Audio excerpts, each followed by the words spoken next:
Hey guys, thanks for checking out Rich's Methods. Today on my channel, I'm going to show you how to connect a battery-powered motor to the balsa wood airplane. I originally showed you how to make this balsa wood airplane a few months ago. I'm going to have a hyperlink to that video in the upper right corner of your screen.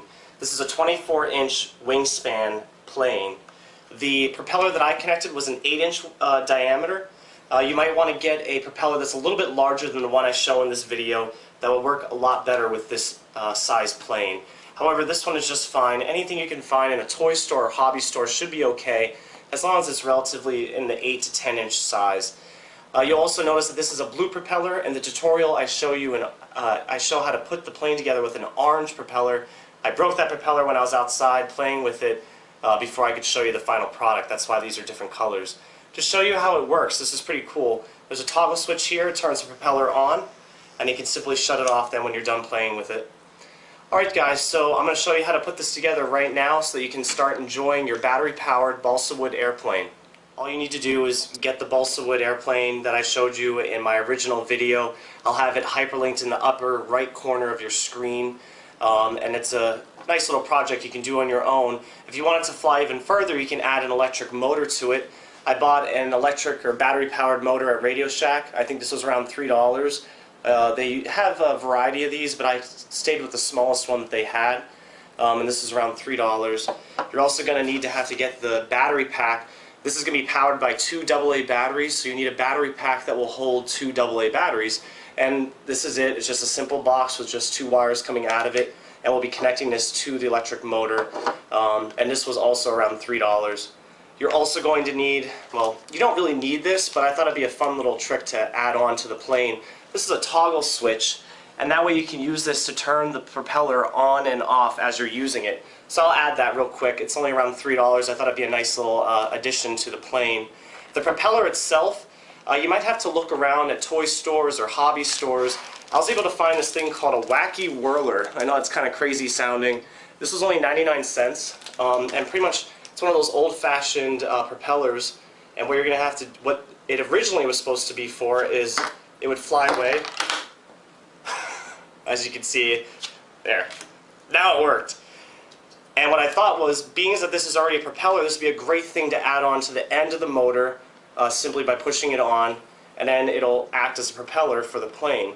So let me zoom in on all this here, and we'll get started. It's a real fun project, so I hope you enjoy it. Okay, so first I'm going to glue the battery pack onto the balsa wood airplane. Make sure you use the back of the battery pack, not the front, because the front is where you have to unscrew it to get the batteries in the pack. So I'm just going to put a little bit of hot glue on the back here. Actually, I'm going to put a lot, because I want to make sure this stays on there, especially after you're flying the plane and it crashes. So I'm just going to add a little bead here just so I can get it on there at the center of the battery pack. And let's put that on.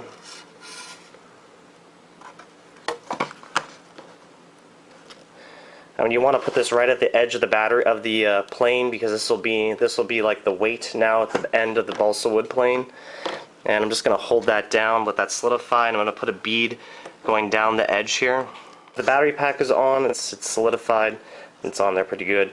I'm going to cut this red wire in half, that way I can stick the toggle switch in between. That'll turn the propeller on and off.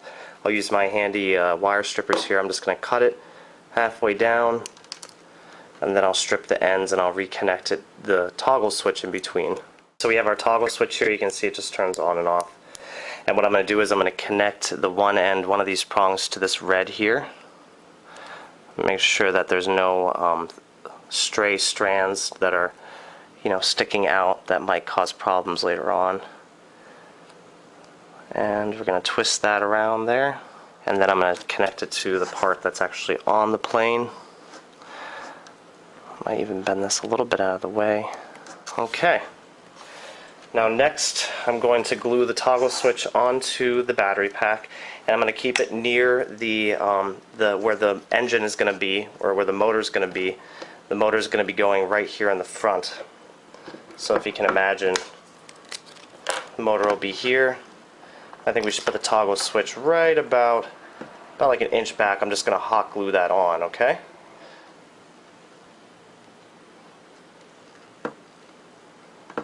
Like so.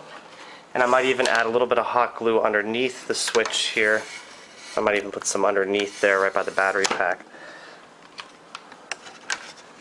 just to make sure it's on there real well. Alright, next I'm going to glue the motor actually onto the plane, and what I did was, before I did all this, I tested the motor to see which way I want the propeller to go. And when I put the propeller on here, I want the propeller to spin so I feel the air blowing this way, going in that direction over the airplane. That way it pushes the airplane forward just like a propeller would.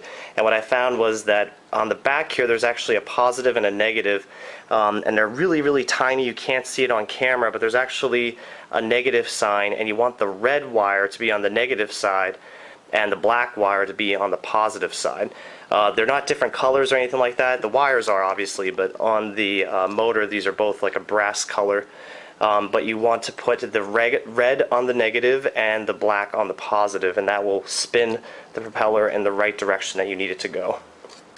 Also, to connect the propeller, I don't know if you can see here in the middle, there's a little hole in the middle here.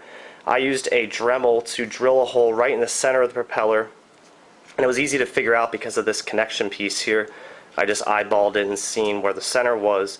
Used the Dremel to drill a small hole that was just a little bit smaller than this prong coming out of the motor.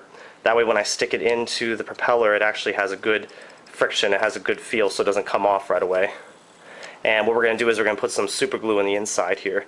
If you don't have a Dremel, you probably could use, being that this plastic is pretty thin, or depending on what propeller you find out at the toy stores, you might be able to use like a safety pin or some sharp instrument to push through. Just be careful, don't hurt yourself. But you should be able to just push your way through that just with like a sharp instrument. But a Dremel or an electric drill would work just great, real quickly, just to put that hole in there. Alright, so next we're going to glue the motor onto the plane, just like we were doing the other parts. Okay, so that's glued on now. And also, just to make sure you orient the motor that these prongs are next to the wires, because here I have the red wire. Make sure that negative prong is near the red wire when you put it on. If not, you'll have to take this motor back off and turn it around so that it's on the right side. Just just a fair warning. Okay, so next I'm going to connect the wires to the motor. Simply, I'm just going to thread it through the hole that's actually on the prong itself. And that's pretty simple. I'll just twist the wires and I'll put a little bit of hot glue on there just to hold it on there.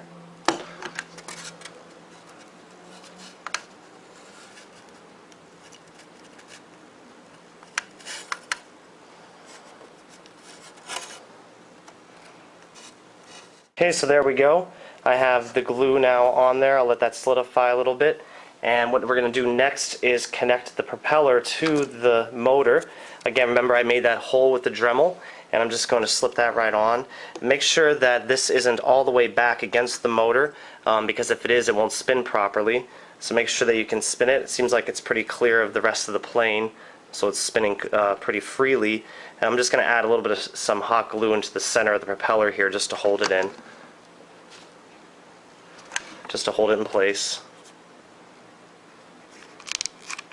Okay, so everything is glued on. I put a piece of tape around here. Try not to make it too thick because you're going to have to get into this battery compartment every once in a while to change the batteries. But I just put that on there. That way when this does land, it doesn't, everything doesn't come apart. I'll just show you. You just turn this toggle switch on here and the propellers work. Of course, the larger the propeller that you use, the more force that it'll generate. So maybe if you could find something that maybe was like an inch longer than this, might work even better. But I think this is going to work pretty well. So let's take this outside and see how it works.